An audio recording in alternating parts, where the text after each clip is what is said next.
Setembro marca o mês mundial da doença de Alzheimer, que visa aumentar a conscientização e diminuir o estigma ainda associado a essa condição. Hoje, aqui na Câmara Municipal de São Paulo, acontece a segunda Jornada Paulista de Alzheimer, promovida pela ABRAS, a Associação Brasileira de Alzheimer. Bom, para conhecer um pouco mais sobre essa doença, eu recebo hoje a doutora Ana Luísa Rosas, que é neurologista e diretora científica da ABRAS Regional de São Paulo. Tudo bem, doutora? Obrigado pela presença. Tudo bem, Brusco. Obrigada a você pelo convite. Bom, para a gente começar, então, explica um pouquinho para a gente o que é a doença de Alzheimer, quais são as causas dela. Tá. A doença de Alzheimer, ela faz parte de um conjunto de doenças que a gente chama em neurologia de doenças degenerativas. Ou seja, são doenças que não têm uma causa definida, muito certa, ainda não é correta, ela é multifatorial, então depende de várias coisas acontecendo para que uma pessoa desenvolva a doença de Alzheimer.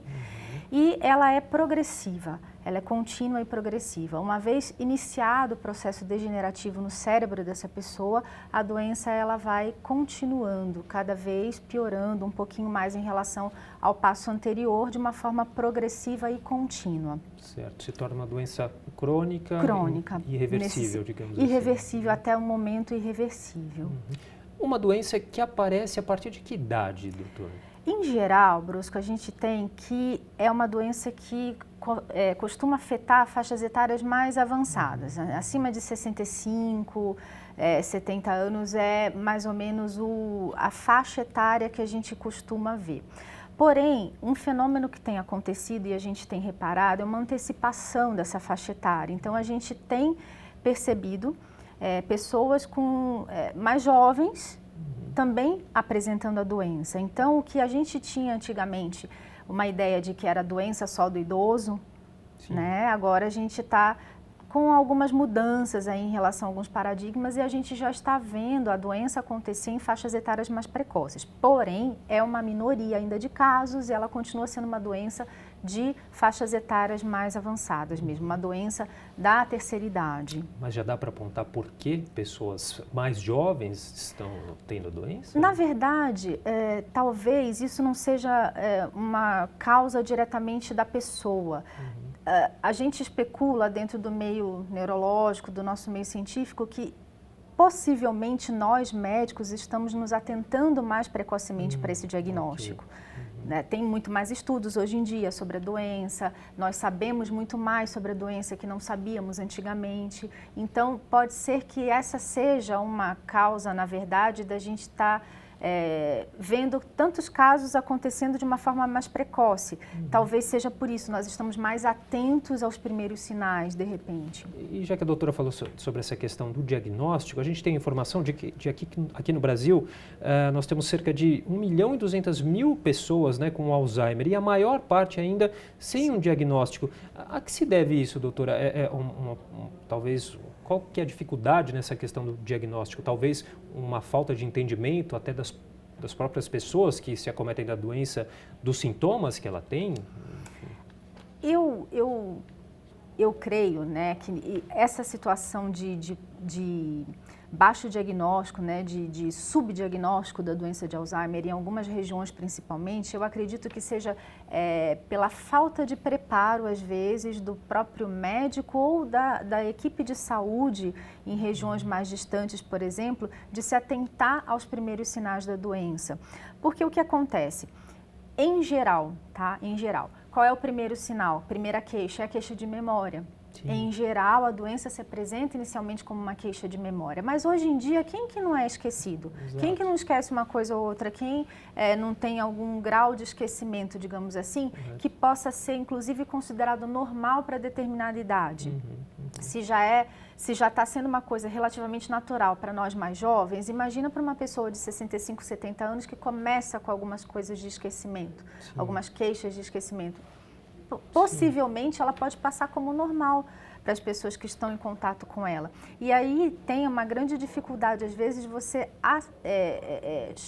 se atentar para outros sinais que podem vir junto e vem em geral junto com a doença, que não são só exclusivamente a queixa de memória, que são algumas alterações sutis no comportamento, alguma perda da funcionalidade no dia a dia da pessoa. Isso é que vai definir, junto com a queixa de memória, um quadro demencial ou um possível quadro demencial, na verdade. E a gente tem essa dificuldade, às vezes, de observar esses sinais iniciais. Então, eu acredito que o subdiagnóstico esteja muito também na falta de preparo das pessoas para perceberem esses sintomas quando eles começam a acontecer. Correto. Agora, é possível prevenir a doença do Alzheimer? Para uma doença onde a gente ainda não tem a cura, é muito difícil a gente falar em prevenção. Né? Prevenção fica fácil você pensar quando você tem uma doença curável. Sim. A doença de Alzheimer, infelizmente, ainda não é curável. Porém, se você adotar estilo de vida saudável, alguns truquinhos aí de prevenção, por exemplo, dormir bem, o sono faz muito bem para a saúde, nesse caso, muito mais ainda. Uma alimentação saudável, uma dieta rica em fontes naturais, muito com oleaginosas. Então, essa dieta que a gente chama de dieta mediterrânea, hoje em dia, é uma dieta protetiva nesse sentido. Atividade física. Não, se fumar, parar de fumar, se beber, dar uma maneirada, beber um pouco menos, porque o álcool até uma certa dose pequena também é um fator protetor. Então, todas essas atividades juntas que você realiza, esse estilo de vida saudável, se você fizer, digamos assim, a lição de casa, você já está se protegendo, mas não de ter a doença, porque infelizmente, se tiver que acontecer, vai acontecer. Mas certamente você está prolongando muito o início dessa doença se tiver que acontecer. E em acontecendo, você consegue ter um estilo de vida saudável e uma qualidade de vida melhor se você adotar esses hábitos. A doutora falou atividades físicas, talvez atividades também que estimulem o cérebro, Sim. enfim, também são Sim, importantes. com certeza. Até me esqueci de comentar, mas foi bom você ter tocado no assunto.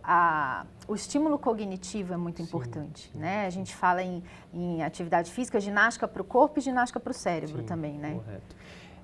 Há tratamento? Como que é o tratamento? O tratamento é a base de medicamentos que a gente chama de inibidores da acetilcolinesterase, que é a enzima responsável, rapidamente explicando, pela degradação da acetilcolina, que é o principal neurotransmissor no circuito da memória, que é o principal sintoma da doença de Alzheimer. Então, se você tem um mecanismo de ação de algum medicamento que consiga barrar, digamos assim, a degradação dessa acetilcolina nos neurônios, ou na fenda sináptica, no caso, ou aumentar a disponibilidade desse neurotransmissor na fenda, você consegue melhorar alguns circuitos da memória. Então, os remédios que nós temos são baseados nesse mecanismo. Tá certo. Doutora, para a gente finalizar rapidinho, a gente não pode deixar de falar, claro, qual que é a principal finalidade desse evento que acontece hoje, que é a segunda Jornada Paulista de Alzheimer? A principal finalidade desse evento, Brusque, é o seguinte, é trazer informação de qualidade para a pessoa que está nos ouvindo, para a pessoa que veio até aqui hoje para nos ouvir. Por quê? A função primordial da Abras é cuidar de quem cuida e trazer para esse cuidador a informação de qualidade e a informação correta, principalmente, porque hoje em dia a gente ouve e vê e lê muita besteira por aí. E as pessoas, naquele desespero de tentar se segurar em alguma coisa que possa trazer algum alento, né, alguma esperança numa doença tão grave, né, acabam acreditando em coisas e lendo coisas e tomando aquilo por verdades que não são. Então, o principal objetivo dessa jornada é trazer a informação. A pessoa, se ela for informada sobre determinado assunto, ela diminui muito a possibilidade dela pensar alguma besteira em relação àquele assunto, ter ideias erradas em relação àquele assunto e principalmente ter algum preconceito, porque o estigma em relação à doença de Alzheimer, infelizmente, ainda existe. E é isso que a gente tenta combater com eventos desse porte. Tá certo. Queria então agradecer a participação da doutora Ana Luísa Rosas, neurologista e diretora científica da Abras Regional de São Paulo. Muito obrigado pela entrevista, doutora.